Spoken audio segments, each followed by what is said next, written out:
소문난 잔치에 먹을 게 없다고 이번 정책은 그렇게 표현하고 싶어요. 이벤트 정도지 이게 뭐 정책이라고 보기는 좀 어려웠다. 안녕하십니까, 빌딩의 신 박재입니다. 새 정부 들어서 부동산 정책 관련해서 진행되고 있는 내용들을 가지고 잠깐 점검하는 시간을 한번 가져보도록 하겠습니다.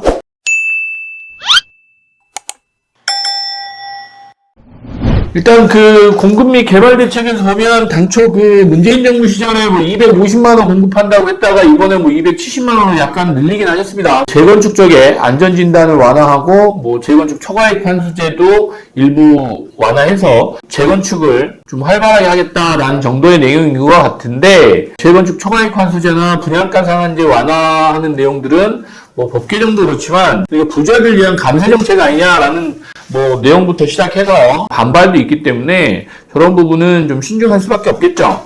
특히 강남 쪽에 지금 재건축이 워낙 많다 보니까 초과이익 환수제 관련 완화하는 부분은 조금 예민하게 접근을 해야 될 것 같습니다. 그래서 임대차 4법도 개정을 해야 되고 이런 부분은 국민의힘 쪽에서 하고 싶다고 할 수 있는 상황은 지금 아니고, 어찌됐건 국민의힘 지금 지지율도 낮은 상태에서 민주당의 동의를 또 구해야 되는 부분이 분명히 있음에도 불구하고 일단 발표부터 해놓고 보자 하는 식 아닌가라는 우려가 좀 됩니다. 가장 시끄러운 게 일기 신도시죠. 일기 신도시 지금 관련해서 대통령 선거 당시에는 금방 시행될 것처럼 이렇게 하셨다가 지금 또 막상 마스터 플랜 세우고 이렇게 하면 이 정부 들어서는 시작하기 어려운 거 아니냐라는 게 대세인데, 사실 저 대선 당시에도 그때 제가 한번 유튜브에 말씀을 드렸던 내용인데, 금방 될 내용이었으면 다 했겠죠. 일기 신도시 같은 게 이제 30년 차입니다. 사실 서울에 지금 예를 들어서 음마 아파트나 개포주공이나 반포 1주구, 3주구 이런 데는 대부분 40년이 넘은 단지입니다. 음마 아파트는 아직 진행도 못하고 있잖아요. 심지어 압구정동도 마찬가지고. 그런 단지들 그렇게 놔두고 지금 일기 신도시부터 하겠다. 저건 사실 정치인들의 정치 노름 아니었나. 이 새끼한테 입만 벌리면. 일기 신도시 같은 경우 워낙 규모도 크고 이슈도 많은 내용들이 있기 때문에 저 부분은 신중하게 좀 접근해서 정치인들이 좀 솔직하게 얘기해 주셨으면 좋겠다. 제가 보기에는 일기 신도시는 이번 정권에서 마스터 플랜 정도 짜면은 다행이지 않을까? 일기 신도시분들은 너무 큰 기대를 하시는 것보다는 좀 차분하게 대응을 해주시는 게 맞겠다. 그래서 지금 250만 원 공급하는 거는 제가 보기에는 저 정도 계획이면 크게 어려운 문제는 아니어서, 지난 문재인 정부 때도 저 250만 원 공급 내용은 이미 세웠고, 내용에서 조금씩 왔다 갔다 이렇게 좀 변경될 수는 있겠지만 큰 틀에서 보면 공급 대책에는 특별한 게 없었다.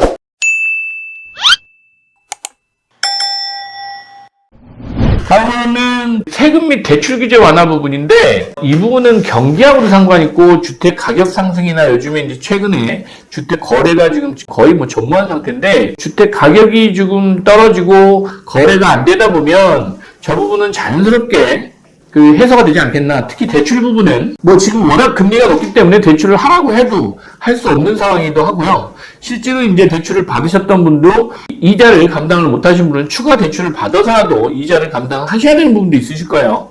그러다 보면 대출을 조금 완화하게 되지 않겠나. 지금 당장보다는 내년 상반기, 1, 4분기, 최소 2, 4분기 정도에는 대출 규제는 많이 완화가 될 것 같다. 무주택자분들 대출 규제나 주택 공급 대책은 지속적으로 완화해주고 혜택을 많이 주는 정책이 나올 것 같은데, 지금 당장은 사실 무주택자들 보고 대출을 받아가지고 집을 사라 하기도 쉽지 않은 상황입니다. 그래서 청년들 입장에서 보면 월세 지원도 많이 한다고 해요. 지자체별로 최대 700만 원에서 1000만 원까지 월세 지원을 해준다고 하는 지자체도 있는 것 같습니다. 지속적으로 무주택자, 특히 청년, 소외계층들 지원은 계속 될 것 같은데, 그럼에도 불구하고 이제 주택 구입을 할 수 있는 상황이 만들어지겠느냐라는 부분에서는 지금 상황으로 보면 이제는 규제를 풀어야죠. 왜냐하면 그동안은 주택 가격이 계속 오르는 상황이었기 때문에 규제를 할 수밖에 없었지만, 기존 규제를 풀어주게 되면 주택 거래에 좀 숨통이 트이기 때문에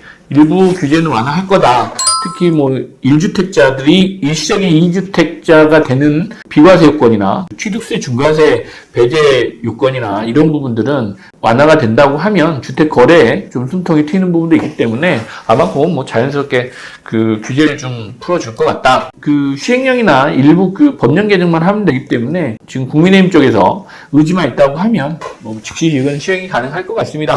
그런데 이제 문제는 세금이죠. 세금 부분에 법을 개정해야 되는 부분은 만만치 않습니다. 왜냐하면 아무래도 국민의힘 쪽에서는 보수층을 좀 대변하는 부분이 있고 소득이 높으신 고액의 자산가들 쪽에 표가 많다 보니까 강남으로 대변되죠. 그분들의 그 다주택자 중과세나 뭐 종부세 그 완화하는 부분은 법을 개정해야 되는데 쉽지 않죠. 왜냐하면 지금 종부세 같은 경우에 기준이 뭐 11억이었는데 14억으로 완화하겠다라고 하는데 사실 그 지방 주택 같은 경우는 11억 넘는 집이 많지는 않습니다.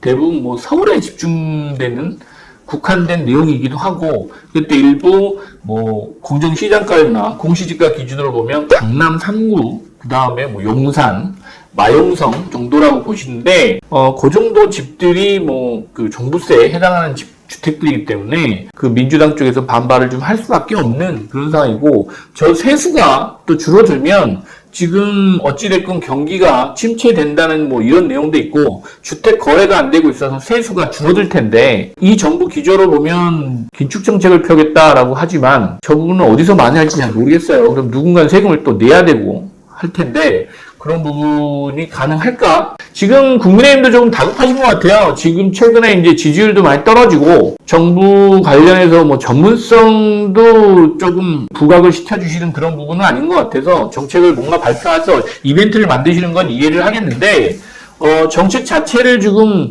컴팩트하게 좀 내주셨으면 좋겠다. 사전에 뭐 민주당이나 이런 국회나 전반적인 국민들한테 동의도 얻고 의견도 좀 수렴해서 이런 절차를 좀 얻어서 차분하게 정책을 내주셔도 되지 않을까. 정부 들고 100일 됐다고 하니까 그냥 부랴부랴 뭐 내놓긴 했는데 내놓고 나서 괜히 그 어설프게 비난받는 정책보다는 하나를 내도 좀 정확하고 분명해서 국민들이 혼란스럽지 않게 그 정책을 좀 펴주셨으면 좋겠다라는 생각이 듭니다. 지금까지는 뭐 제가 보기는 안 꼽는 찐빵입니다. 정책을 내놓으셨다고는 하지만 그렇게 뭐 국민들이 공감할 수 있는 정책은 아닌 것 같아요. 내 집 마련 기회 확대하는 정책도 마찬가지고 뭐 저 정책이 사실 일반인들한테 그렇게 공감할 수 있는 정책인가 싶습니다. 그래서 저게 현실성이 있을까? 뭐 빨리 서두르겠다, 좀 더 뭐 그 확대하겠다, 뭐 이런 말장난 같은 느낌도 사실 있죠. 원희룡 장관한테 저기 바램이라고 하면 마음이 좀 조급해지실 수 있지만 흔들림 없이 그냥 좀 정확한 정책, 좋은 정책을 좀 차분하게 하나하나씩 좀 만들어 주셨으면 좋겠다. 소문난 잔치에 먹을 게 없다고 이번 정책은 그렇게 표현하고 싶어요. 윤석열 정부 100일 기념으로 공급대책을 발표하셨는데 이벤트 정도지 이게 뭐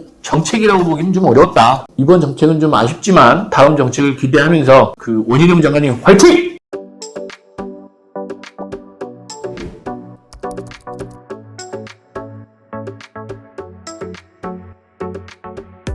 그럼 좋아요, 구독, 알람 설정까지 여러분의 성공 투자를 함께 하겠습니다.